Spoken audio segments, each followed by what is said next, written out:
Okay, awesome. We're all set. Okay. Awesome. Okay. All right. So welcome to session 3 of our Nehemiah study. ខ្ញុំស្វាគមន៍បងប្អូនទាំងអស់គ្នាមកកាន់វគ្គទី3នៃការសិក្សាព្រះគម្ពីរនេហេមៀជាមួយគ្នា If you are just like finding this video or tuning in, we have the first and second part, and we encourage you to watch that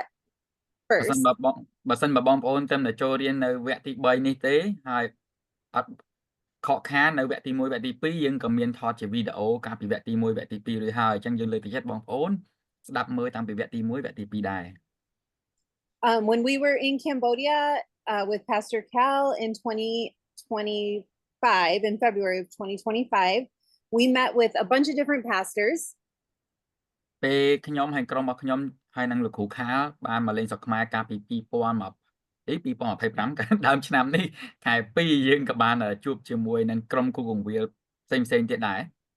And a common request from them was to get some teaching and training on leadership. ហើយអ្វីមួយដែលក្រុមគ្រូកង្វាលដែលយើងបានជួបពួកគាត់ស្នើពួកយើងក្នុងការដែលមានសេចក្តីបង្រៀនដែលអាចតកតងជាមួយបង្រៀនជាមួយនឹងព្រះគម្ពីរដែលមានលក្ខណៈបែបនេះ And because Pastor Cal has 49 years of ministry experience, obviously he's perfect to share his wisdom and share what he's learned over all these years. អញ្ចឹងដោយសារតែលោកគ្រូខាលមានបទពិសោធន៍ដឹកនាំក្រុមជំនុំរយៈពេល49ឆ្នាំមកហើយអញ្ចឹងមានន័យថាល្អមែនតើដែលលោកគ្រូអាចចែករំលែកជាមួយយើងអំពីប្រាជ្ញារបស់គាត់ចំណេះដឹងរបស់គាត់ជាមួយនឹងយើងទាំងអស់គ្នាដោយសារតែគាត់មានបទពិសោធន៍យូរឆ្នាំហើយក្រែលហើយ So he has been teaching us out of the book of Nehemiah, which is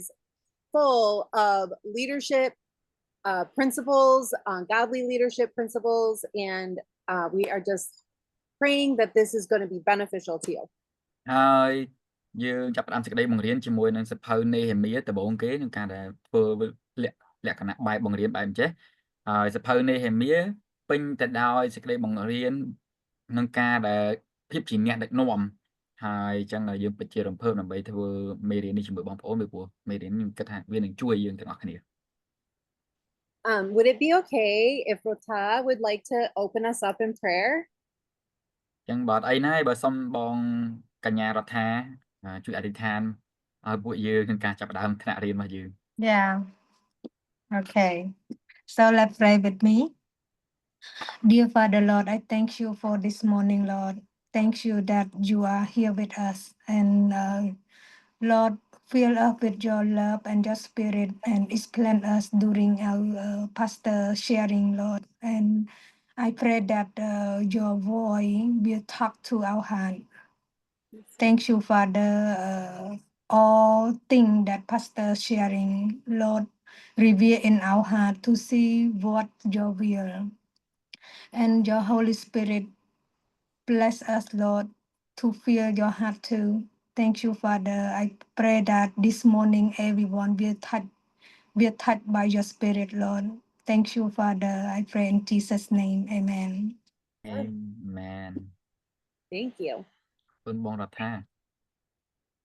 Well, here we go. Okay. Right. Well, good. Well, you know, we didn't meet last week, so it's been 2 weeks. So I'm wondering, any questions that you have that you'd like to start with? Because we want to take time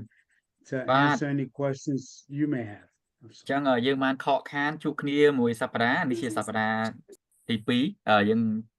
ខានជួបគ្នា2សប្តាហ៍ហើយអញ្ចឹងចង់ឮពីបងប្អូនវិញតើបងប្អូនមានសំណួរឬក៏យោបល់ចម្លើយអ្វីដែលបងប្អូនចង់ចាប់អារម្មណ៍ចែកអំលែកជាមួយពួកយើងឬសួរពួកយើង I have a question, Pastor. Yes. Yeah. So 2 weeks ago, you mentioned about the 10 gates of the Jerusalem, you know, and I'm not sure because now and people mention some of the book, they say that there are 12 gates now. Is it 10 or 12? Which one is the correct one? បាទអញ្ចឹងសំណួររបស់លោកគ្រូសធាភាសាតែលោកគ្រូខាបានចែករំលែកទាក់ទងជាមួយច្រកទ្វារទាំង10នៃទីក្រុងយេរូសាឡិមប៉ុន្តែមានកិច្ចការខ្លះឬក៏សភៅខ្លះឬក៏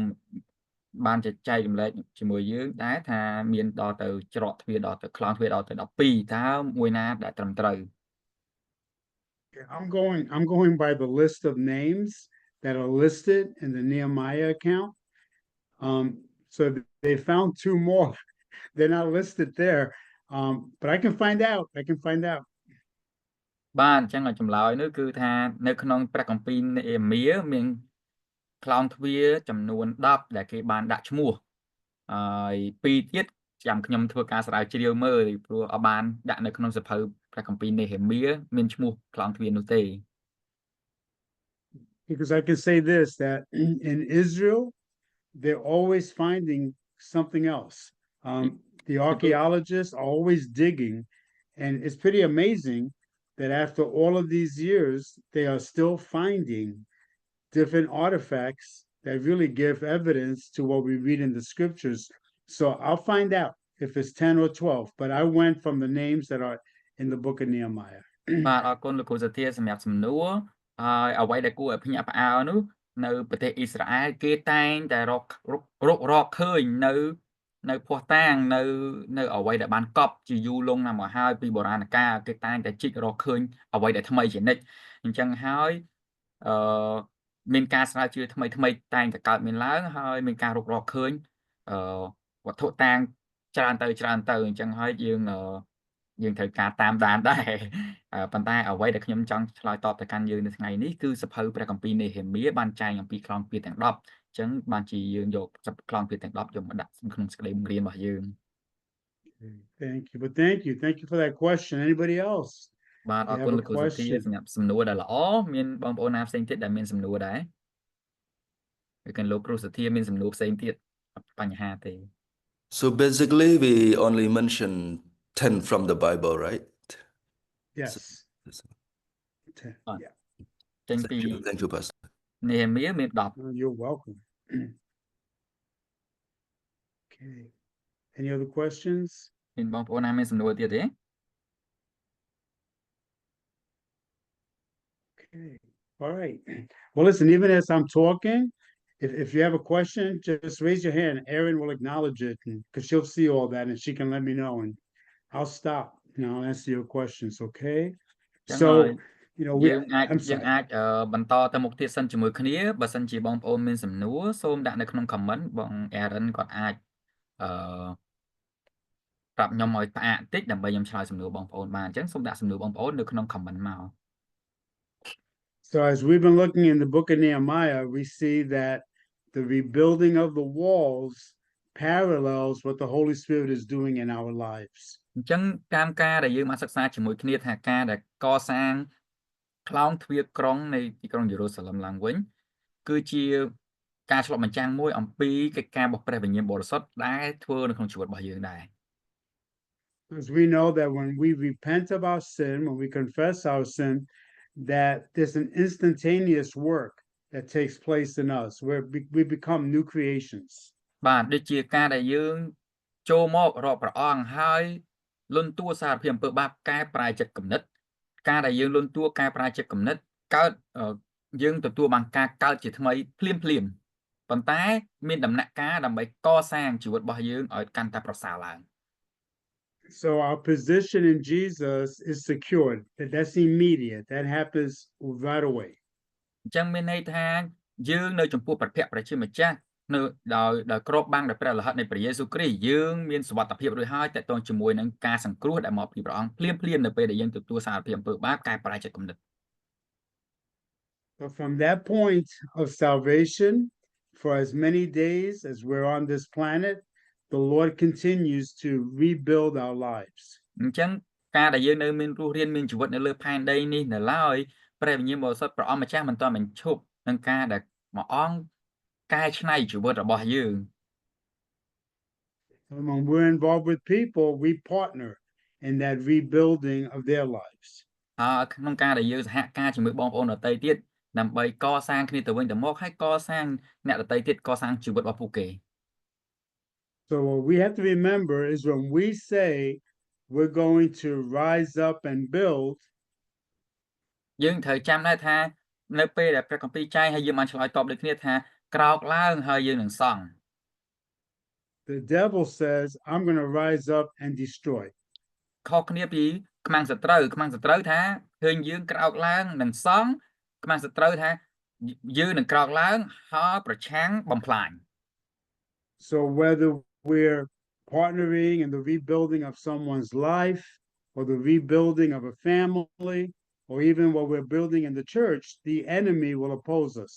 អញ្ចឹងយើងត្រូវចងចាំដែរថាក្នុងការដែលយើងនិយាយថាខ្ញុំនឹងក្រោកឡើងហើយសង់ជីវិតអ្នកដទៃទៀតសង់ក្រុមគ្រួសាររបស់ខ្ញុំសង់ក្រុមជំនុំរបស់ខ្ញុំត្រូវចងចាំដែរថាយើងនឹងមានខ្មាំងសត្រូវដែលនឹងនិយាយថាយើងនឹងក្រោកឡើងហើយមកប្រឆាំងទាស់ជាមួយនឹងពួកគេ And what the devil wants us to forget is that Jesus, who's in us, is greater than the devil that's in the world. ហើយអ្វីមួយដែលខ្មាំងសត្រូវរបស់យើងវាភ្លេចនោះគឺថាព្រះយេស៊ូវដែលគង់នៅក្នុងយើងព្រះអង្គអស្ចារ្យមានឫទ្ធិបដិហាមានអំណាចជាងរាល់ទាំងវត្ថុស័ក្តិសិទ្ធិវិញ្ញាណអាក្រក់ដែលនៅខាងក្រៅ So the devil's going to oppose us. We need to expect that. អញ្ចឹងយើងគួរតែមានការរំពឹងដែរថាការដែលយើងចង់ធ្វើអ្វីតាមព្រះហត្ថីរបស់ព្រះអង្គនឹងមានការប្រឆាំងទាស់មកពីភពខាងវិញ្ញាណដែរ And we have to prepare for that. យើងគួរតែជាមនុស្សដែលចេះត្រៀមខ្លួនទុកជាមុនដែរ So we can learn some things from Nehemiah because he faced opposition. យើងអាចរៀនបានអំពីជីវិតរបស់នេហេមៀពីព្រោះគាត់ក៏បានជួបប្រទះជាមួយនឹងអ្នកដែលមកប្រឆាំងជាមួយគាត់ And one way that he was opposed was through criticism. ហើយកិច្ចការមួយដែលយើងបានមើលឃើញអំពីការដែលលោកនេហេមៀត្រូវបានគេប្រឆាំងទាស់ជាមួយនោះគឺតាមរយៈការដែលគេមករិះគន់ So the Bible tells us that there were two men in particular that were the main critics against Nehemiah. បាទព្រះគម្ពីរបានចែងយ៉ាងច្បាស់អំពីបុរសពីរនាក់ដែលបានមកហើយមកដើម្បីយាយីរិះគន់កិច្ចការដែលលោកនេហេមៀធ្វើ And those men, their names were Tobias and Sanballat. បាទមានបុរសពីរនាក់ហ្នឹងគឺលោក Tobias ហើយនិង Sanballat And they opposed Nehemiah because they had now control of different areas in Israel. បាទពួកគាត់មកប្រឆាំងជាមួយនឹងកិច្ចការដែលលោកនេហេមៀព្យាយាមធ្វើដោយសារតែពួកគាត់គឺជាមនុស្សដែលមានសិទ្ធិអំណាចគ្រប់គ្រងនៅតំបន់មួយចំនួននៅក្នុងអ៊ីស្រាអែល And they didn't want to lose that control. ហើយពួកគេភ័យខ្លាចនឹងការដែលបាត់បង់ការគ្រប់គ្រងដែលពួកគេបានទទួលសិទ្ធិនោះ And as long as the walls around Jerusalem were down, then Jerusalem was vulnerable to those men and to those enemies. បាទអញ្ចឹងការដែលកំពែងក្រុងយេរូសាឡិមត្រូវបានបំផ្លាញគឺជាប្រយោជន៍សម្រាប់ពួកគាត់មានន័យថាគ្មានការគំរាមកំហែងទៅកាន់ការគ្រប់គ្រងមើលការខុសត្រូវរបស់ពួកគាត់ទេបើសិនជាកំពែងក្រុងយេរូសាឡិមត្រូវបានបំផ្លាញពួកគាត់កាន់តែងាយស្រួលគ្រប់គ្រងជនជាតិយូដា So what we need to keep in mind is that those two men represented areas that when Israel took the promised land with Joshua, these were countries that were conquered by Israel. អញ្ចឹងយើងត្រូវចងចាំឲ្យឆ្លុះបញ្ចាំងមើលដែរថាបរិះទាំងពីរនេះអាចជាអ្វីដែលយើងអាចឆ្លុះបញ្ចាំងអំពីពេលដែលព្រះអង្គប្រទានទឹកដីសន្យាឲ្យជនជាតិអ៊ីស្រាអែលតាមរយៈលោកយូស្វេចូលទៅវាយលុកយកពួកគេគឺជាពីរនាក់ដែលជាខ្មាំងសត្រូវជាប្រទេសខ្មាំងសត្រូវដែលព្រះអង្គឲ្យជនជាតិអ៊ីស្រាអែលលោកយូស្វេវាយដណ្ដើមកាន់កាប់ So now that Nehemiah is going to begin to rebuild those walls, well, then they knew that they would not be able to attack that city as easily as they wanted to. អញ្ចឹងមានន័យថាម៉េចមើលពេលដែលលោកនេហេមៀនឹងកសាងកំពែងក្រុងយេរូសាឡិមឡើងវិញមានន័យថាពួកគេដឹងយ៉ាងច្បាស់ថាពេលដែលចង់ទៅធ្វើការវាយប្រហារទីក្រុងយេរូសាឡិមម្ដងនឹងមានការលំបាកដោយសារតែកំពែងក្រុងត្រូវបានរឹងមាំការការពារត្រូវបានរៀបចំឡើងយ៉ាងប្រសើរគេអាចវាយលោកចូលងាយស្រួលដូចរាល់ដងទេ So basically, because they were conquered by Israel, and now the people of Judah are coming back, they're making it clear we're in charge now. អញ្ចឹងមានន័យថាម៉េចបរិះទាំងពីរនេះថាយើងពីមុនជាប្រទេសមួយដែលត្រូវបាន យូស្វេឬក៏ជនជាតិអ៊ីស្រាអែលវាយដណ្ដើមកាន់កាប់យើងបាត់បង់ឥឡូវយើងគ្រប់គ្រងបើសិនជាគេអាចកសាងកំពែងក្រុងយេរូសាឡឹមឡើងវិញមានន័យថាជនជាតិយូដានឹងត្រឡប់មកទឹកដីដើមមកគេវិញនេះយើងនឹងបាត់បង់ការគ្រប់គ្រងរបស់ពួកយើងឡើងវិញទៅកាន់ពួកគេអញ្ចឹងពួកគេបង្ហាញសារមកប្រាប់ថាយូដានឹងត្រឡប់មកវិញហើយពួកគេនឹងគ្រប់គ្រងកាន់កាប់អ្វីដែលជាកម្មសិទ្ធិរបស់ពួកគេវិញ Okay, so they wanted to keep the people of Jerusalem under their control, under their power. អញ្ចឹងអ្វីដែលពួកគេចង់ធ្វើនោះធ្វើយ៉ាងណាដើម្បីឲ្យជនទីក្រុងយេរូសាឡឹមនៅតែបន្តបាក់បែកហើយជនជាតិយូដានៅតែបន្តរស់នៅក្រោមការគ្រប់គ្រងសង្កត់សង្កិនពីពួកគេដែលជាជនបរទេស Okay, so they were going to come against Nehemiah and the people so that they would not rebuild the walls. អញ្ចឹងបានជាពួកគេរៀបចំផែនការយុទ្ធសាស្ត្រដើម្បីមកប្រឆាំងទាស់ជាមួយនឹងកិច្ចការរបស់លោកនេហេមៀនិងក្រុមរបស់លោកនេហេមៀដើម្បីពួកគេនៅតែអាចបន្តគ្រប់គ្រងសង្កត់សង្កិនបាន Okay, so keep that in mind. And I'm going to ask Vizna, if you would read Nehemiah chapter 4, verses 1 through 11. So if you folks have your Bibles or your devices, if you would open them to Ephesians chapter 4, verses 1 through 11, and Vizna will read it for you. Nehemiah or Ephesians? Pastor, you want me to read Nehemiah 4 or? Yes, verses 1 through 11. Yeah. អញ្ចឹងសូមបើកស្ដាប់មើលខគម្ពីរជាមួយខ្ញុំនៅក្នុងហេនេហេមៀចំពុក4ខ1ដល់11ពេលលោកសាន់បាឡាត់ទទួលដំណឹងថាពួកយើងជួសជុលកំពែងក្រុងឡើងវិញដូច្នេះគាត់ខឹងមួម៉ៅជាខ្លាំងគាត់ចំអកឲ្យជនជាតិយូដាដោយពោលនៅមុខបងប្អូនរបស់គាត់និងពួកទាហានពីស្រុកសាម៉ារីថាតើពួកយូដាដ៏ទន់ខ្សោយនេះនាំគ្នាធ្វើអ្វីពួកគេស្មានថាខ្លួនអាចសង់កំពែងនេះហើយធ្វើយ៉ាញ់បូជាថ្វាយព្រះរបស់ខ្លួនកើតឬពួកគេបង្ហើយសំណង់នៅថ្ងៃនេះកើតឬហើយគេអាចលើកថ្មចេញពីគំនរឥដ្ឋនិងចេញពីផេះមកដាក់គោលើគ្នាវិញកើតឬលោកថូប៊ីយ៉ាជាជនជាតិអាប់ម៉ូនដែលនៅក្បែរនោះពោលឡើងថាទុកឲ្យពួកគេសង់ទៅពេលណាកញ្ជ្រោងឡើងពីលើនោះកំពែងថ្មមុខជារលំមិនខានអោព្រះនៃយើងខ្ញុំអើយសូមព្រះសម្ដាប់ចោះពួកគេមើងងាយយើងខ្ញុំខ្លាំងណាស់សូមឲ្យពាក្យប្រមាថមាក់ងាយទាំងនេះធ្លាក់លើពួកគេវិញសូមឲ្យខ្មាំងសត្រូវរឹបអូសយកទ្រព្យសម្បត្តិរបស់ពួកគេនិងគៀពួកគេទៅជាឆ្លើយសូមកុំលើកលែងទោសពួកគេឡើយហើយក៏កុំលុបបំបាត់អំពើបាបរបស់ពួកគេចេញពីប្រភពរបស់ព្រះអង្គដែរត្បិតពួកគេបានជេរប្រមាថយើងខ្ញុំជាអ្នកសង់កំពែងក្រុងនេះឡើងពួកយើងនាំគ្នាសង់កំពែងក្រុងឡើងវិញរហូតដល់បានកម្ពស់ពាក់កណ្ដាលត្បិតប្រជាជនខំប្រឹងខ្នះខ្នែងធ្វើការនេះដោយស្មោះអស់ពីចិត្តប៉ុន្តែពេលលោកសាន់បាឡាត់លោកថូប៊ីយ៉ាព្រមទាំងជនជាតិអារ៉ាប់ជនជាតិអាប់ម៉ូននិងអ្នកស្រុកអាដូតទទួលដំណឹងថាការជួសជុលកំពែងក្រុងយេរូសាឡឹមមានដំណើរការល្អហើយកន្លែងដែលបាក់បែកចាប់ផ្ដើមផ្ចិតឡើងវិញនោះពួកគេខឹងជាខ្លាំងពួកគេលើកគ្នាមកវាយលុកក្រុងយេរូសាឡឹមដើម្បីបង្កឲ្យមានការខូចខាតពេលនោះយើងក៏ទូលអង្វរព្រះនៃយើងរួចចាត់ចែងឲ្យមានអ្នកយាមល្បាតទាំងថ្ងៃទាំងយប់ដើម្បីការពារក្រុងក្រែងពួកគេវាយលុកប៉ុន្តែជនជាតិយូដាពោលថាកម្លាំងអ្នកលីសែងកាន់តែចុះថយទៅគំនរថ្មដែលបាក់បែកនោះមានច្រើនពេកយើងពុំអាចសង់កំពែងក្រុងបានឡើយប្រជាមិត្តរបស់ពួកយើងពោលថាពួកគេមិនដឹងខ្លួនមិនឃើញអ្វីទាំងអស់យើងនឹងលបចូលទៅដល់កណ្ដាលចំណោមពួកគេហើយសម្រាប់ពួកគេដើម្បីបញ្ឈប់កិច្ចការរបស់ពួកគេ Okay, thank you. So sometime when you have time, maybe between now and next week, you can read chapters 4 through 6. ពេលលោកគ្រូអ្នកគ្រូទាំងអស់គ្នាមានពេលទំនេរចាប់ពីសប្តាហ៍នេះសប្តាហ៍ក្រោយមុនពេលយើងជួបគ្នាម្ដងទៀតអាចសិក្សាអានខចំពុក4ដល់ចំពុក6បាន You'll see that what begins with criticism then goes to threats and then conspiracy as they try to stop this project. អញ្ចឹងអ្វីដែលយើងអាចមើលឃើញនៅក្នុងចំពុកនេះគេចាប់ផ្ដើមជាមួយពាក្យការចំអកឡកលើយប្រឆាំងទាស់រិះគន់បន្ទាប់មក គម្រាមកំហែងបន្ទាប់មកវាយប្រហារ So at times, opposition will come to us in the form of criticism. នឹងមានពេល Can you say ដែល that? Can you say it again? Yeah.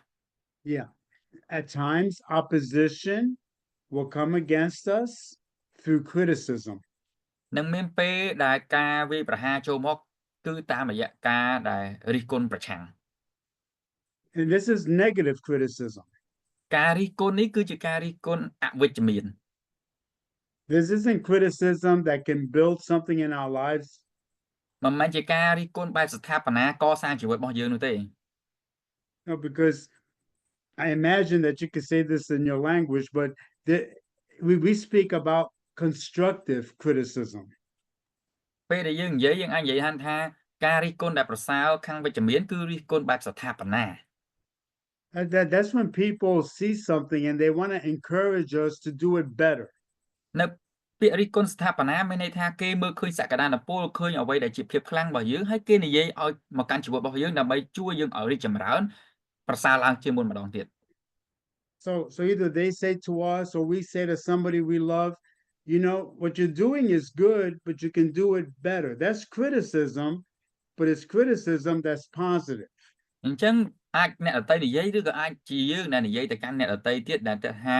អូអ្នកឯងធ្វើចំណុចនេះល្អខ្ញុំគាត់ថាបើថែមចំណុចនេះថែមទៀតនឹងកាន់តែប្រសើរនេះអាចធ្វើបានប្រសើរជាងនឹងទៅទៀតនោះគេហៅថារិះគន់បែបស្ថាបនាជួយលើកគេឡើង But what we're talking about is criticism that's destructive, that wants to tear down. ប៉ុន្តែការរិះគន់ដែលយើងបានមើលឃើញនៅក្នុងចំណុចខគម្ពីរមួយនេះគឺជាការរិះគន់បែបបំផ្លាញវិញ And that's the kind of critics that Tobias and Sanballat were. They wanted to tear the people down. They wanted to discourage them. អញ្ចឹងអ្វីដែលការរិះគន់របស់លោក Tobia ហើយនិងលោក Sanballat ធ្វើនៅក្នុងចម្ពោះមួយនេះទៅកាន់ប្រជាជនអ៊ីស្រាអែលនោះគឺជាការរិះគន់បែបទាញចុះការរិះគន់បែបបំផ្លាញដើម្បីឲ្យគេបាក់ទឹកចិត្ត So sometimes when we're doing the work of the Lord, the enemy will use critics. He'll use people to say things that discourage us, that can tear down what God is doing. អញ្ចឹងពេលខ្លះនៅការដែលយើងកំពុងបម្រើកិច្ចការព្រះអង្គកំពុងធ្វើពន្ធកិច្ចដែលព្រះបានត្រាស់ហៅយើងហើយយើងកំពុងឆ្លើយតបការត្រាស់ហៅនោះខ្មាំងសត្រូវវានឹងចូលមកហើយអាចវាប្រើប្រាស់ពាក្យសម្ដីរបស់មនុស្សមួយចំនួនដែលនិយាយពាក្យចេញមកដែលនឹងអវិជ្ជមានរិះគន់ដែលរិះគន់មិនមែនបែបសន្តាបនាទេប៉ុន្តែរិះគន់បែបទាញទម្លាក់ឲ្យបាក់ទឹកចិត្ត So we can learn some things from Nehemiah's experience that gives us, it helps us to identify those negative critics and how they behave. អញ្ចឹងអ្វីដែលយើងអាចសិក្សាបាននៅក្នុងព្រះគម្ពីរនេហេមៀយើងអាចមើលឃើញអំពីចំណុចដែលពួកគេប្រព្រឹត្តឬក៏មានសកម្មភាពអីគេខ្លះដែលពួកគេធ្វើតាមរយៈការរិះគន់របស់ពួកគេ So you can follow, those of you that have those books, those outlines, you can follow that in your outlines. So number one, critics are people who feel threatened. អញ្ចឹងបើសិនជាលោកអ្នកបងប្អូនមានសភៅដែលជាសភៅកំណត់ត្រាដែលយើងបានចែកជូននៅក្នុងវគ្គទី3ទំព័រទី12និយាយអំពីបច្ចាមិត្តលោកអ្នកបងប្អូនអាចមើលបានតាក់ទងជាមួយនឹងចំណុចទី3ហើយកអ្នករិះគន់គឺជាមនុស្សដែលមានអារម្មណ៍ថាមានការគំរាមកំហែង So in the first 3 verses of Nehemiah, we read that Sanballat became angry because they were rebuilding these walls. អញ្ចឹងអ្វីដែលយើងមើលឃើញនៅក្នុងចំពោះទី4នេះលោកសាន់បាឡាត់ចាប់ផ្ដើមខឹងសម្បាដោយសារតែជនជាតិយូដាកសាងកំពែងក្រុង And why did he become angry? ហេតុអីបានលោកសាន់បាឡាត់មួម៉ៅក្តៅក្រហាយ Because he felt threatened. ដោយសារតែគាត់មានអារម្មណ៍ថាទៅបានទទួលការគំរាមកំហែង Because he knew that if those walls came up, that meant less control for him over those people. គំរាមកំហែងយ៉ាងម៉េចនៅពេលដែលកំពែងក្រុងឡើងអាចសាងសង់រួចរាល់គាត់មិនអាចទៅគ្រប់គ្រងគាត់លែងមានអំណាចដើម្បីគ្រប់គ្រងទៀតហើយ So they began to ridicule them. They began to say that wall that they were building was going to fall apart in no time. អញ្ចឹងគាត់ចាប់ផ្ដើមផ្ញើពាក្យបញ្ចោចបញ្ចើឌឺដងរិះគន់ថាអូมันអាចទៅរួចទេការកសាងកំពែងក្រុងនោះធ្វើមិនបានឡើយ So know that critics are people who feel threatened. អញ្ចឹងត្រូវដឹងដែរថាមនុស្សដែលគេប្រើពាក្យរិះគន់គឺជាប្រភេទមនុស្សដែលប្រហែលជាមានអ្វីមួយដែលមានអារម្មណ៍ថាពួកគេត្រូវបានគំរាមកំហែងពីកិច្ចការណាមួយ So when people come against us when we're doing God's work, it's because somehow the enemy has convinced them that that's going to somehow impact them in a negative way. អញ្ចឹងមនុស្សមួយចំនួនដែលពេលដែលយើងកំពុងធ្វើពន្ធកិច្ចហើយមានមនុស្សមួយចំនួនមករិះគន់ទាញទម្លាក់ឲ្យយើងបាក់ទឹកចិត្តប្រហែលខ្មាំងសត្រូវកំពុងតែខ្សឹបខ្សៀវដាក់តិចគាត់ដើម្បីប្រើពាក្យរិះគន់មកកាន់យើងដោយសារតែអីគេហាក់ខ្មាំងសត្រូវរបស់លោកអ្នកអង្គប្អូនហើយនឹងខ្ញុំខ្សឹបខ្សៀវទៅកាន់គាត់ថាពេលដែលគេធ្វើអានេះកើតយើងនឹងមានអារម្មណ៍ទទួលការគំរាមកំហែងបាត់បង់អីមួយមិនបានជោគជ័យអីមួយ Okay, number 2. Critics can't see the big picture. មនុស្សដែលរិះគន់អត់អាចមើលឃើញរូបភាពធំ So when Sanballat and Tobiah would talk about the walls, they would say their walls. អញ្ចឹងនៅពេលដែលលោកសាន់បាឡាត់ហើយលោកថូប៊ីយ៉ាឃើញពួកគេកសាងកំពែងក្រុងពួកគាត់និយាយថាកំពែងក្រុងរបស់ពួកគេ This wasn't their wall. Nehemiah was a superintendent, but God was a designer. He told Nehemiah how to build and what to build. លោកអ្នកអង្គប្អូនត្រូវដឹងថាកំពែងក្រុងរបស់ពួកគេគាត់និយាយអំពីកំពែងក្រុងរបស់លោកនេហេមៀប៉ុន្តែតាមពិតទៅមិនមែនជាកំពែងក្រុងរបស់លោកនេហេមៀទេជាកំពែងក្រុងរបស់ព្រះជាម្ចាស់ដែលព្រះអង្គត្រាស់ហៅលោកនេហេមៀឲ្យទៅសហការដៃគូដើម្បីសាងសង់កំពែងក្រុងរបស់ព្រះជាម្ចាស់មិនមែនគ្រាន់តែជាកំពែងក្រុងរបស់លោកនេហេមៀឬរបស់ពួកគេទេ So critics can never see the big picture. អញ្ចឹងមនុស្សដែលរិះគន់ដែលមើលឃើញរូបភាពធំទេ So one of our presidents from many years ago, Theodore Roosevelt. ចឹងមាននាយករដ្ឋមន្ត្រីរបស់ប្រធានាធិបតីរបស់យើងមួយដែលឈ្មោះ Can you say his name again sorry He made the statement that the credit belongs to the man in the arena. ប្រធានាធិបតីមិញខ្ញុំសុំទោសខ្ញុំភ្លេចឈ្មោះរបស់គាត់ហើយប៉ុន្តែគាត់ថាចេះរិះគន់ការរិះគន់ទុកឲ្យអ្នកដែលប្រយុទ្ធគ្នានៅក្នុងទីលានវិញ In other words, it's very easy to criticize from the outside looking in. គាត់បានចង់ផ្ញើសារទៅកាន់ប្រជាជនថាវាងាយស្រួលឲ្យទស្សនិកជនជាអ្នករិះគន់កីឡាករឬក៏អ្នកចម្បាំងនៅក្នុងទីលានទុកឲ្យអ្នកចម្បាំងនៅក្នុងទីលានគេរិះគន់គ្នាទៅវិញទៅមកចុះជាជាងស្ដាប់ពាក្យរិះគន់អ្នកដែលទស្សនាកំពុងតែទស្សនាអ្នកចម្បាំងប្រយុទ្ធគ្នានៅក្នុងទីលានហ្នឹង So looking from the outside looking in, a person doesn't see fully what's going on. អ្នកដែលនៅខាងក្រៅទីលានគេមិនដែលមើលឃើញរូបភាពធំឬក៏រូបភាពពិតប្រាកដទេតើមានអីកើតឡើងនៅពេលដែលចម្បាំងគ្នា So basically it's pretty easy to criticize when you're not the one doing the work. ចឹងគាត់បានផ្ញើសារថាងាយស្រួលនឹងការដែលមនុស្សដែលនៅខាងក្រៅមើលមករិះគន់បច្ចេកបច្ចាចាក់ដោតអីចឹងទៅមិនងាយស្រួលដូចអ្នកដែលធ្វើបានដឹងថាវាពិបាកប៉ុណ្ណាអ្នកអង្គុយរិះគន់ងាយស្រួលគ្រាន់តែប្រើពាក្យរិះគន់អត់មានអីពិបាកផង So the President Roosevelt made it clear. The credit goes to the person who's doing the work, not the person looking from the outside. ប្រធានាបតីរបស់យើងកាលពីប្រហែលមុនហ្នឹងដែលគាត់ដឹកនាំគាត់ប្រាប់យើងទាំងអស់គ្នាថាចង់រិះគន់ទុកឲ្យអ្នកដែលវាយគ្នាទុកឲ្យអ្នកចម្បាំងដែលកំពុងតែចម្បាំងគ្នាគេរិះគន់គេនិយាយទៅមិនទៅលូកមាត់លូកកអីទេឬក៏មិនស្ដាប់អ្នកដែលនៅខាងក្រៅចាក់ចោចឬក៏ប្រើពាក្យសម្ដីមករិះគន់យើងទេកុំស្ដាប់ពួកហ្នឹងអ្នកដែលធ្វើដឹងហើយថាមានអីកើតឡើងខ្លះ So when I was a younger pastor, នៅពេលខ្ញុំកំពុងដឹកនាំជាគ្រូបង្រៀននៅវ័យក្មេងឡើយពេលនោះ So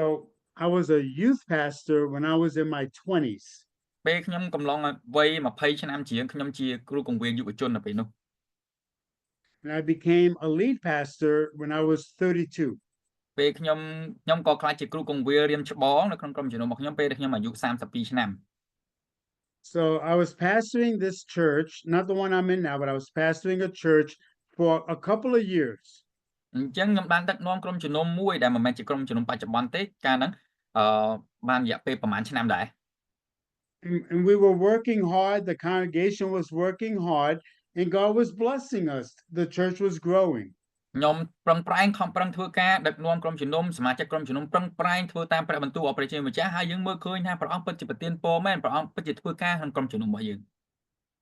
So there was a man who started coming to our church who had pastored someplace else years ago. ហើយស្រាប់តែថ្ងៃមួយនៅថ្ងៃអាទិត្យមួយមានគ្រូកង្វៀងម្នាក់ដែលគាត់មកលេងក្រុមជំនុំរបស់យើងគាត់ជាអ្នកដឹកនាំក្រុមជំនុំដទៃទៀតទេប៉ុន្តែគាត់បានមកលេង And almost every Sunday, he would say to me, "What you just did, I used to do, and I can do it better." ហើយគាត់តែងតែប្រាប់ខ្ញុំ ថាអ្វីដែលលោកគ្រូខាលធ្វើខ្ញុំក៏ធ្លាប់ធ្វើដែរនៅក្នុងក្រុមជំនុំរបស់ខ្ញុំហើយខ្ញុំធ្វើបានល្អជាងលោកគ្រូឯងទៅទៀតដឹកនាំបានល្អជាងនឹងទៀត So those of you who know me know that I'm patient and I'm I'm patient and I'm kind. សមាជិកក្រុមជំនុំរបស់ខ្ញុំស្គាល់ខ្ញុំហើយថាលោកគ្រូខាជាភេទមនុស្សដែលអត់ធ្មត់ហើយចិត្តល្អ slow But boat almost every Sunday, as he walked out, Pastor Cal, what you just did, I used to do, and I can do it better. សឹងតែរាល់អាទិត្យគាត់មកវិហារខ្ញុំគាត់បញ្ចប់ពេលចប់មេរៀនអធិប្បាយរបស់ខ្ញុំមុនចេញទៅផ្ទះរៀងខ្លួនតែងតែផ្ញើពាក្យនិយាយឌឺដងដាក់ខ្ញុំរហូតថាលោកគ្រូខាលអ្វីដែលលោកគ្រូអធិប្បាយថ្ងៃហ្នឹងខ្ញុំក៏ធ្លាប់អធិប្បាយដែរមេរៀនហ្នឹងប្រធានបទហ្នឹងហើយខ្ញុំអធិប្បាយប្រធានបទហ្នឹងល្អជាងគ្រូឯងធ្វើទៀត So one Sunday, there's an expression in the US. I had it up to here. បាទអញ្ចឹងអាទិត្យមួយយើងមានពាក្យមួយថាបើថាខ្មែរយើងថាដល់កហើយ I was tired of hearing that. បាទមែនថាឆ្អែតដល់កហើយលែងចង់ឮអាពាក្យដដែលមកឌឺដងដដែលហ្នឹង So I told him, អញ្ចឹងខ្ញុំ if បាន you're ឆ្ going លើ to យត keep បទៅគាត់ saying វិញ that, if you're going to continue to say that to me, what you need to do is leave this church, go start a church, and after you've worked for a few years, you come back and you tell me what you're doing and that you're doing it better than me. ខ្ញុំឆ្អែតដល់កពេកដល់ថ្ងៃអាទិត្យហ្នឹងមិនទាន់បានគាត់បាននិយាយអីផងខ្ញុំនិយាយទៅគាត់មុនថាបើសិនជាលោកគ្រូឯងនៅតែបន្តមកហើយនិយាយពាក្យអញ្ចឹងដដែលខ្ញុំគិតថាលោកគ្រូគួរតែចាក់ចែងពីក្រុមជំនុំនេះហើយតែចាប់ផ្ដើមក្រុមជំនុំរបស់ខ្លួនឯងចាប់ផ្ដើមក្រុមជំនុំរបស់ខ្លួនឯងប្រហែលឆ្នាំក្រោយមកចាំមកប្រាប់ខ្ញុំវិញថាអ្វីដែលលោកគ្រូបានចាប់ផ្ដើមហ្នឹងពិតជាធ្វើបានល្អជាងខ្ញុំមែនអត់ចាំមកប្រាប់ខ្ញុំវិញ But until then, I don't want to hear another negative criticism from you. ប៉ុន្តែចាប់ពីឥឡូវទៅសូមកុំនិយាយពាក្យអវិជ្ជមានរិះគន់ទម្លាក់បាក់ទឹកចិត្តខ្ញុំចាប់ពីថ្ងៃនេះតទៅឈប់ Because if you're not going to join the fight with me, then I'm not going to listen to you. ប្រសិនបើលោកគ្រូមិនបានជួយជ្រោមជ្រែងគ្រប់គ្រងធ្វើកិច្ចការជាមួយខ្ញុំទេចេញទៅវាល្អជាងអត់មានអីចំណេញទេដែលយើងមកអង្គុយរិះគន់គ្នានោះ So you need to remember that critics can't see the big picture. អញ្ចឹង It លោក is អ្នកអង្គ very easy to criticize from the outside looking in. អញ្ចឹងលោកអ្នកអង្គត្រូវតែចងចាំក្នុងគំនិតថាការដែលយើងរិះគន់ការតែពាក្យរិះគន់តែគេមកវាងាយស្រួលរិះគន់ទេជាងអ្នកដែលអង្គុយធ្វើពិតជាដឹងថាមានអីកើតឡើងអញ្ចឹងការរិះគន់អត់អាចមើលឃើញរូបភាពធំទេ So sometimes I remember that Jesus would ignore certain people. អញ្ចឹងនៅក្នុងព្រះគម្ពីរពេលខ្លះខ្ញុំមើលឃើញថាព្រះយេស៊ូវក៏បានមិនឆ្លើយតបទៅកាន់ស្ថានភាពមួយចំនួនដែរ Remember when he went to Jairus' house and his daughter had died? ចាំបានអំពីសាច់រឿងដែលព្រះយេស៊ូវទៅផ្ទះលោកយាយរ៉ូសហើយកូនស្រីរបស់គាត់ទទួលមរណភាពនៅថ្ងៃនោះហ៎ And when Jesus stepped in the house, a lot of people were weeping and mourning and grieving. អញ្ចឹងមានមនុស្សជាច្រើននៅទីនោះកំពុងតែធ្វើពិធីបុណ្យសពចាប់ផ្ដើមយំសោកនឹកស្ដាយសំណោះហ៎ And Jesus said, "You can stop crying. She's just sleeping." ព្រះយេស៊ូវមានប្រាប់បន្ទូលថាឈប់យំបានអត់គាត់ក្មេងស្រីនេះគាត់គ្រាន់តែគេងលក់តែប៉ុណ្ណោះ Because he was going to raise her from the dead. ពីព្រោះព្រះអង្គជ្រាបថាព្រះអង្គនឹងប្រោសកូនស្រីនោះឲ្យរស់មានជីវិតរស់ឡើងវិញ And if you remember, they started to laugh at Jesus. អញ្ចឹងបើសិនជាចាំសាច់រឿងហ្នឹងពួកគេឮពាក្យព្រះយេស៊ូវព្រះបន្ទូលបែបនេះពួកគេចាប់ផ្ដើមសើចចំអក And the Bible says that Jesus ignored them. ហើយព្រះគម្ពីរបានចែងប្រាប់យើងដឹងថាព្រះយេស៊ូវប្រងើកបានន័យថាបដិសេធឬក៏មិនចាប់អារម្មណ៍ងាកចេញពីពួកគេ And there are some people that we need to ignore. មានមនុស្សមួយចំនួននៅក្នុងជីវិតរបស់យើងត្រូវការយើងចាប់ផ្ដើមឈប់រវីរវល់ទៀត Number 3, when it comes to critics, they usually run in pairs or in groups. They never come alone. ចំណុចទី3ក៏អ្នករិះគន់ជាធម្មតាដំណើរការជាដៃគូឬក៏មកវាយប្រហារជាក្រុម So we have Sanballat and Tobiah. ដូចយើងមកមើលឃើញក្នុងព្រះគម្ពីរនេះមានលោកសាន់បាឡាត់ហើយនិងថូប៊ីយ៉ា So Sanballat says something and then Tobiah just repeats it. អញ្ចឹងសាន់បាឡាត់ផ្ញើពាក្យឌឺដងបច្ច័យបច្ចាលោកថូប៊ីយ៉ាបន្ថែមលបោយវិញនិយាយចំ So when we're doing God's work, we need to expect that somebody's going to come, and they usually come in pairs or in groups to criticize. អញ្ចឹងនៅពេលយើងធ្វើពន្ធកិច្ចរបស់ព្រះជាម្ចាស់ការត្រាស់ឆ្លើយតបការត្រាស់ហើយយើងត្រូវតែរំពឹងដែរថានឹងមានអ្នកមករិះគន់នឹងមានអ្នកមកបញ្ចើបច្ចាឌឺដងហើយមិនមែនមកតែមួយទេនិយាយបច្ចេកបចោចមកតែមួយទេមកជាលក្ខណៈគូជាក្រុមហ្មង And they come in pairs or in groups to support each other. មកហ្នឹងដើម្បីមកលើកដៃលើកជើងគ្នាដើម្បីគៀកងគ្នាមកដាក់ទាំងម្នាក់ហ្នឹងហ្មងអញ្ចឹងនិយាយហ្នឹងណា But what we have to remember is that Jesus is always with us. He's always supporting us. ប៉ុន្តែអ្វីដែលយើងត្រូវចងចាំដែរថាយើងមិនមែននៅតែឯងទេព្រះយេស៊ូវគង់នៅជាមួយយើងបើយើងឆ្លើយតបការត្រាស់ហៅដែលព្រះបានត្រាស់ហៅយើងព្រះអង្គពិតជាគង់នៅជាមួយយើងព្រះអង្គគាំទ្រយើងដែរ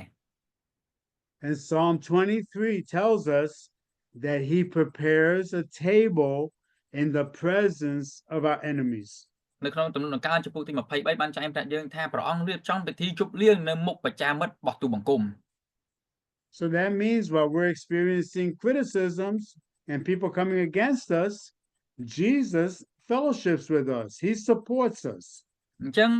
យើងត្រូវចាំថានៅពេលណាដែលយើងធ្វើកិច្ចការដែលព្រះត្រាស់ហៅយើងឲ្យធ្វើហើយមានការវាយប្រហារចូលមកយើងត្រូវដឹងថាព្រះអង្គគង់នៅជាមួយយើងព្រះអង្គរៀបចំពិធីជប់លៀងព្រះអង្គគាំទ្រយើង And we need to remember that.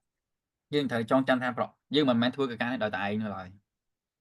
So then Nehemiah teaches us what to do when critics come against us. អញ្ចឹងលោកនេហេមៀក៏បានបង្រៀនយើងដែរថានៅពេលដែលមានការរិះគន់ចូលមកតើយើងត្រូវឆ្លើយតបដោយរបៀបណា And we need to do what Nehemiah did. យើងអាចធ្វើបានតាមរយៈសាច់រឿងរបស់លោកនេហេមៀយើងអាចធ្វើក្នុងរបៀបរបស់លោកនេហេមៀបានដូចគ្នា And the first thing he did was he prayed. កិច្ចការទី1ដែលលោកនេហេមៀធ្វើហើយយើងគួរតែធ្វើទាំងអស់គ្នានោះគឺយើងអធិដ្ឋាន He did not address his critics. He went to God in prayer. គាត់មិនមែនទៅប្រតិកម្មជាមួយនឹងអ្នកដែលមករិះគន់ទេគាត់ទៅព្រះអង្គដើម្បីប្រាប់ព្រះអង្គអំពីពាក្យឈឺចាប់ដែលគាត់ទទួលបាន And he said to the Lord, "Hear us. You can hear their insults, and I'm asking that you turn their insults on them." ចឹងគាត់ចូលទៅកាន់ព្រះអង្គថាព្រះអង្គស្ដាប់ព្រះសម្ដាប់រួចហើយស្ដាប់មើលចុះពួកគេមាក់ងាយយើងមើងងាយយើងព្រះអង្គសូមឲ្យពាក្យមាក់ងាយរបស់ពួកគេបែរទៅធ្លាក់ទៅលើពួកគេវិញ Because Nehemiah knew he was doing God's work. He could pray that way. ហេតុអីបានគាត់ហ៊ានអធិដ្ឋានបែបហ្នឹងពីព្រោះគាត់ដឹងយ៉ាងច្បាស់ថាគាត់កំពុងតែធ្វើកិច្ចការដែលមកពីព្រះជាម្ចាស់អញ្ចឹងគាត់ គាត់អាចដឹងបានថាខ្ញុំអាចអធិដ្ឋានបែបហ្នឹងបានពីព្រោះព្រះអង្គជាអ្នកត្រាស់ហៅខ្ញុំឲ្យខ្ញុំធ្វើកិច្ចការនេះបើគេមើលងាយកិច្ចការនេះត្រឡប់ទៅធ្លាក់លើគេវិញចុះ So when critics come against us, the first thing we need to do is pray. អញ្ចឹងនៅពេលណាដែលយើងទទួលការរិះគន់បបាក់ទឹកចិត្តយើងត្រូវចងចាំថាកិច្ចការទី1ដែលយើងត្រូវធ្វើអធិដ្ឋានសិន And number two, he prayed God's word. ចំណុចទី2គាត់អធិដ្ឋានព្រះបន្ទូលព្រះអង្គនៅអ្វីដែលព្រះអង្គបានសន្យា See, Nehemiah knew that God had already pronounced judgment on the enemies of Israel.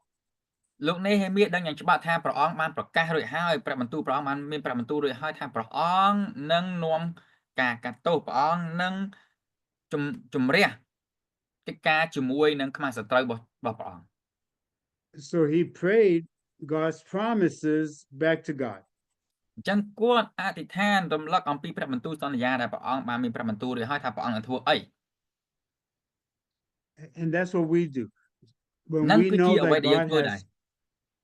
when we know that God has called us to a particular work or assignment,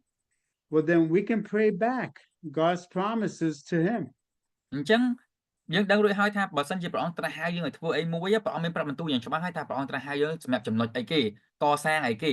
យើងអាចអធិដ្ឋានរំលឹកព្រះអង្គអំពីព្រះបន្ទូលសន្យាដែលព្រះអង្គត្រាស់ហៅយើងរៀងៗខ្លួននេះឲ្យយើងចូលរួមធ្វើអី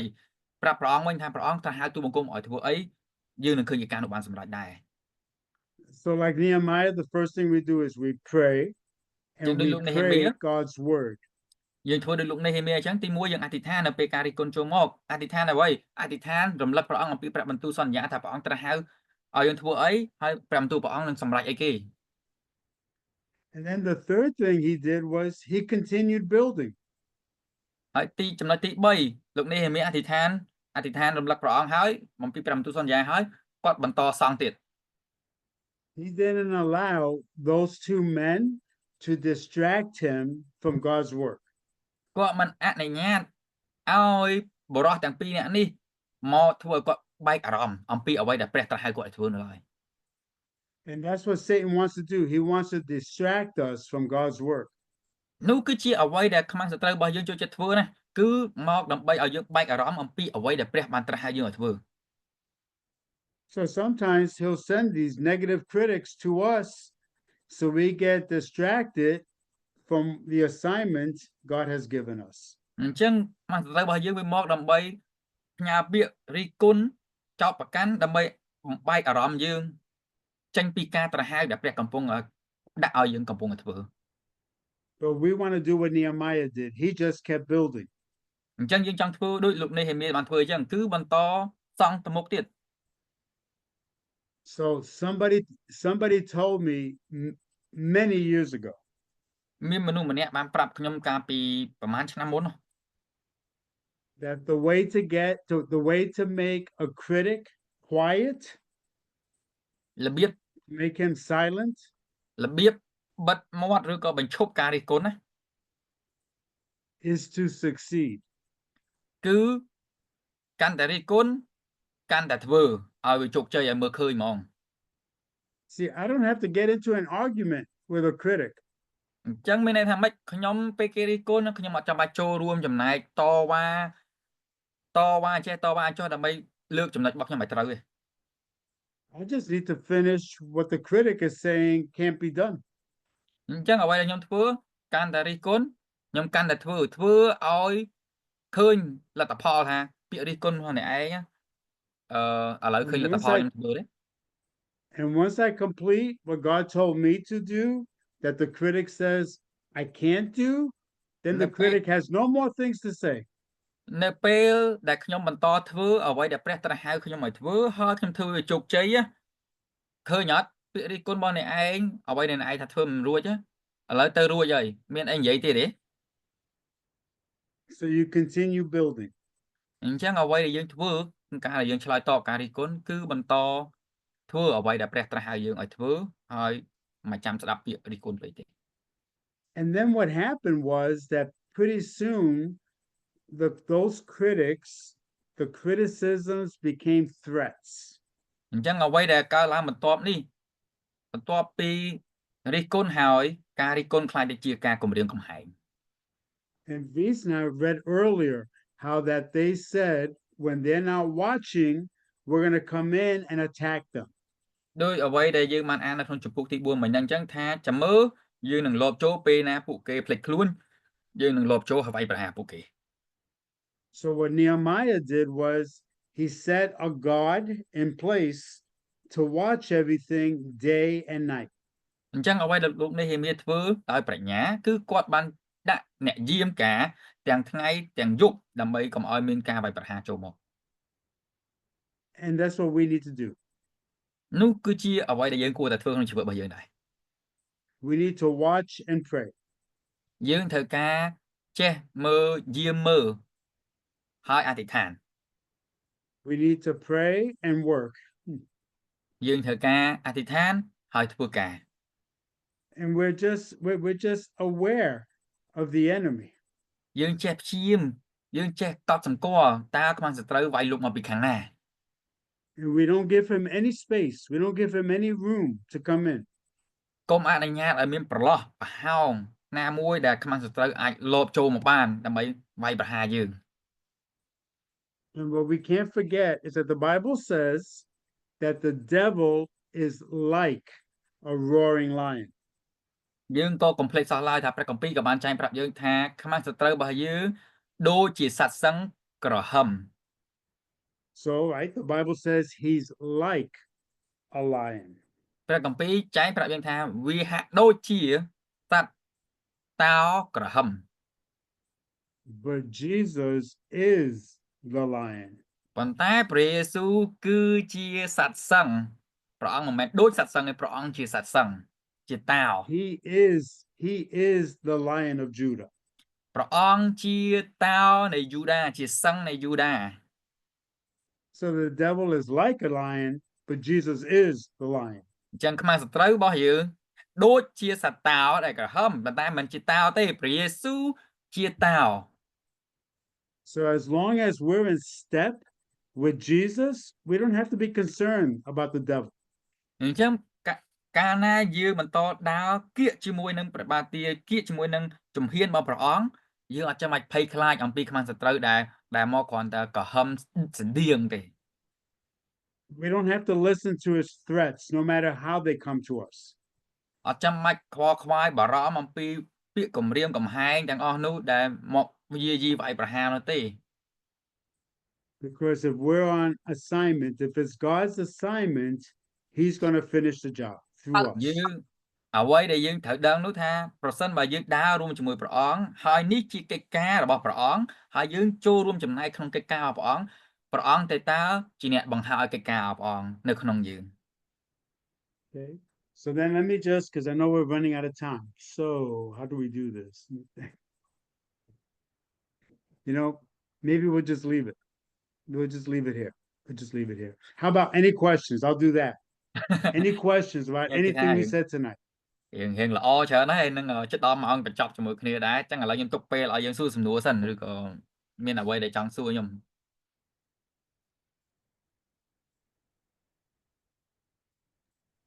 We can, a suggestion is if we add another week, We like, can do that. you know what I'm saying? So that we can get through everything. Yeah. But, Yep. We can do that. okay. Yeah. When was we were supposed to be done? Yeah, I can do that because I'm good until mid-June. Okay. Because then I leave for the Dominican. Okay. លោកអ្នកបងប្អូនអត់អីណាបើយើងថែមមួយអាទិត្យទៀត ចង់សួរ I just asked them is it okay we add another week if Okay, yeah, you asked them that. សុំសួរអ្នករៀនដែរបើសិនជាអ្នករៀនណាពេញចិត្តចង់ថែមមួយអាទិត្យទៀតសូមលើកមេដៃនោះមេដៃតែមួយហ្នឹងប៉ុន្តែគួយគ្នាចិត្ត20នាក់នោះឲ្យមេដៃ20មកហើយគួយច្រើនអញ្ចឹង Okay. អូ Because I don't want to rush. ខ្ញុំ Yeah. មកចង់ We're ខ្ញុំមក good. ចង់បរៀនបញ្ញាបញ្ញាប់ឲ្យបងប្អូនពិបាកអ្នកសុំមេដៃមួយមក like And we'll record it. And if people can't make it, then we'll just post it and they can watch it too. So it'll be perfect. Very good. Very good. All right. So think about what we talked about tonight. Talk about it among yourselves. បាទ Go អញ្ចឹង ahead, អរ Nisi. គុណសម្រាប់ដែលលើកដៃហើយចង់បន្តជាមួយគ្នាមួយសប្តាហ៍ទៀតទាក់ទងជាមួយនឹងមេរៀនព្រះគម្ពីរនេហេមៀប៉ុន្តែឥឡូវនេះមុនយើងបញ្ចប់ដែរក៏ខ្ញុំលើកទឹកចិត្តថាបន្ទាប់ពីយើងចប់បិទការរៀនថ្នាក់ថ្ងៃនេះសូមជជែកជាមួយគ្នាបន្តិចអំពីអ្វីដែលយើងរៀនជាមួយគ្នាពិភាក្សាជាក្រុមបន្តិច Okay. And then write down any questions that you might have. ហើយសរសេរចូលនៅសំណួរណាដែលបងប្អូនឬក៏បងប្អូនដែលពិភាក្សាជាមួយយើងគាត់មានយើងចង់សរសេរចូលមកហើយយើងចង់ឆ្លើយសំណួរ Or you can write down comments, things that you want to say. ឬក៏មានអ្វីដែលជាយោបល់មានអីដែលប៉ះពាល់ចិត្តយើងរៀនបានអីគេ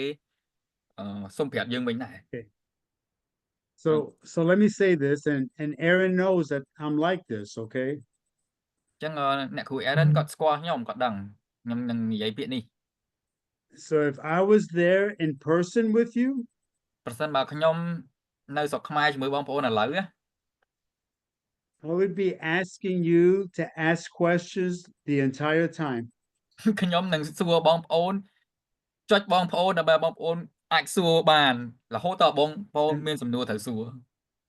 And those of you that are in that classroom, ហើយសម្រាប់បងប្អូនអង្គុយថ្នាក់ជាមួយគ្នានោះ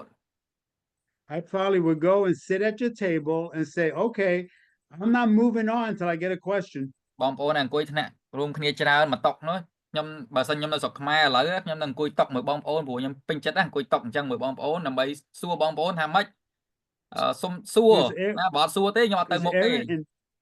And Aaron helps me teach a class back here in the US, and we ask questions. We want people to ask us questions all the time. អញ្ចឹងអ្នកគ្រូ Aaron ស្គាល់ខ្ញុំច្បាស់ណាស់អ្នកគ្រូ Aaron ក៏ជាអ្នកគ្រូម្នាក់ដែលក្រុមគ្រូបង្រៀនព្រះគម្ពីរក្នុងក្រុមជំនុំរបស់ខ្ញុំដែរពេលយើងបង្រៀនព្រះគម្ពីរម្ដងខ្ញុំឲ្យកូនសិស្សខ្ញុំសួរសំណួរបើអត់សួរទេអត់ចេញមកសំណួរទេអត់ទៅមុខទេ But we want to hear from you. ពីព្រោះយើងចង់ឮអ្វីដែលជាសំណួររបស់បងប្អូនក្នុងចិត្តរបស់បងប្អូនដែរ Okay, so next week you have to make believe I'm there in person. បាទអញ្ចឹង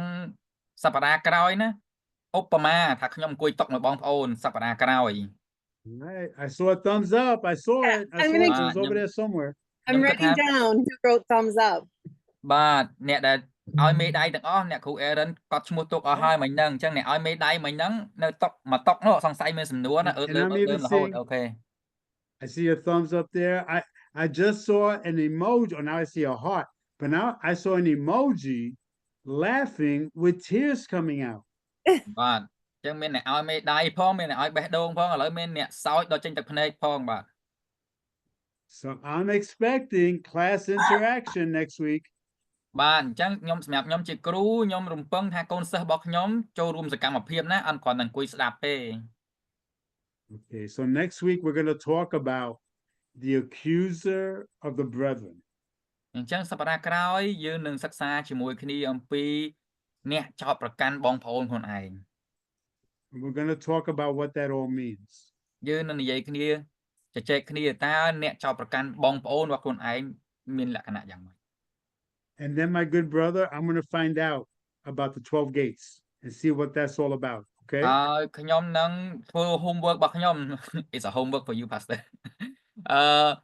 ខ្ញុំនឹងធ្វើលំហាត់របស់ខ្ញុំជាមួយនឹងសំណួររបស់លោកគ្រូសធាគឺទ្វារទាំង12បាទបាត់2ទៅណាអញ្ចឹងលោកគ្រូឲ្យបេះដូងច្រើនណាស់អញ្ចឹងឲ្យចាំលោកគ្រូត្រៀមចូលរួមសប្តាហ៍ក្រោយលោកគ្រូនឹងធ្វើកិច្ចការផ្ទះអញ្ចឹងកូនសិស្ស complete ធ្វើកិច្ចការផ្ទះរកសំណួរ So Thank you. if- Thank you. And if thank Pas- you, Visna. Go ahead, Aaron. sorry, I was gonna say if Pastor Cal has homework, then and it promises to do it, then you guys also have to promise to do your questions homework.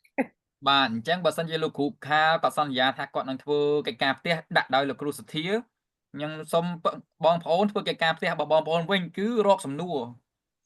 សួរអីក៏បានដែរអត់មានសំណួរណាខុសទេឲ្យតែសួរ Because I will Thank say,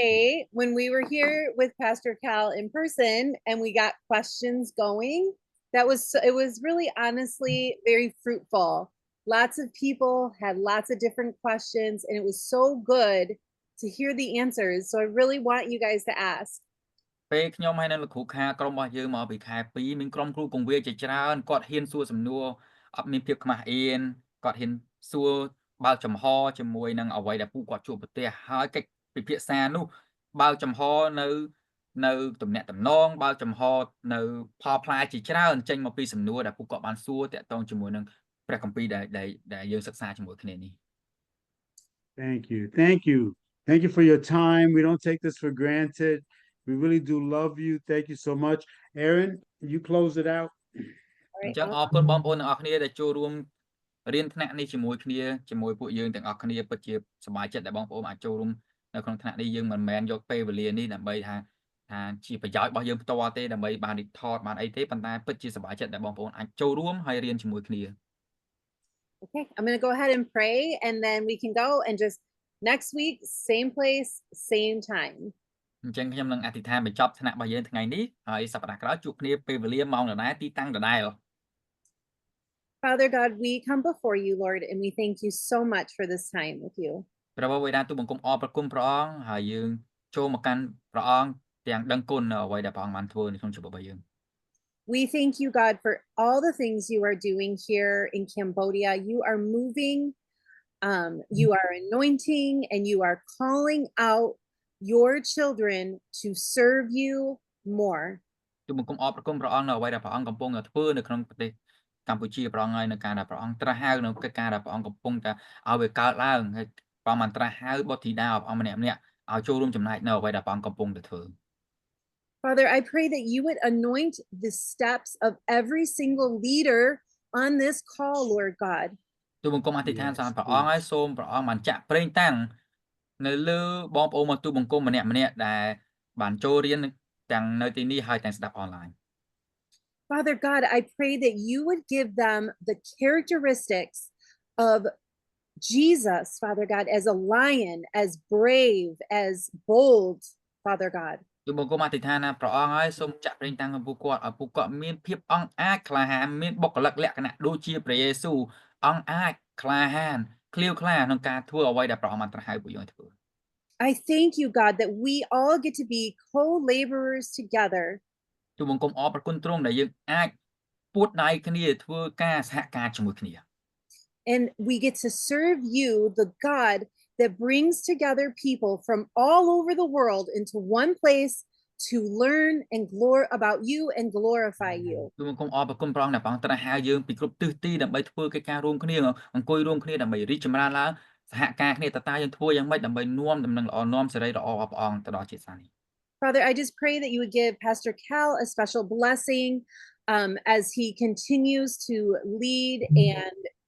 build the church, Father God. ទូបង្គំអធិដ្ឋានអរព្រគុណព្រះអង្គហើយសូមប្រទានពរដល់លោកគ្រូខាលក្នុងការដែលគាត់ដឹកនាំក្នុងការដែលគាត់រៀបចំកិច្ចការរបស់ព្រះអង្គនៅក្នុងក្រុមជំនុំរបស់គាត់ផងដែរ That you would just bless Visna, Lord God, that you would just honor him as he is giving so much time and energy to this, Father God. ទូបង្គំអរព្រគុណព្រះអង្គសូមប្រទានពរដល់វាសនាដែលគាត់ដាក់ពេលវេលាទុនដើម្បីធ្វើកិច្ចការទាំងអស់នេះ Lord, and I just thank you, God, for all of these participants, Lord God. I just pray that you would give them strategy and wisdom and opportunity, Father ទូ God. បង្គំអធិដ្ឋានប្រទានពរដល់បងប្អូនមកទូបង្គំម្នាក់ៗដែលចូលរួមក្នុងការដែលព្រះអង្គប្រទានពរពួកគាត់ជាមួយនឹងយុទ្ធសាស្ត្រប្រាជ្ញាហើយនឹងឱកាសផ្សេងៗដែលព្រះអង្គត្រៀមឲ្យពួកគាត់ធ្វើ We love you in Jesus' name. ទូបង្គំស្រឡាញ់ព្រះអង្គយើងស្រឡាញ់ព្រះអង្គហើយយើងអធិដ្ឋានថ្វាយកិច្ចការទាំងអស់នេះថ្វាយដល់ព្រះអង្គក្នុងព្រះនាមព្រះម្ចាស់ព្រះយេស៊ូវគ្រីស្ទ Amen. អាមែន Amen. Amen. All right. Thank you. Thank Thank you. Thank you. Thank Thank you you, so much. Visna. Thank you, Aaron Sam. Give my love to Ava. I will. I will. All right. Sounds good. We will see you guys next week. Thank you. Yes they are going to a group discussion right now Oh, good. Okay, Yeah. come say hi to you. yep you can go and Okay. say hi Okay. thank you All Pastor right. Carl appreciate Thanks, it Pastor Thank you, Cal. Visna. Thank you. Bye-bye, Aaron Sam. Thank you. Bless you guys. Love you. Love you. Love We'll see you. you soon. Bye. Very good.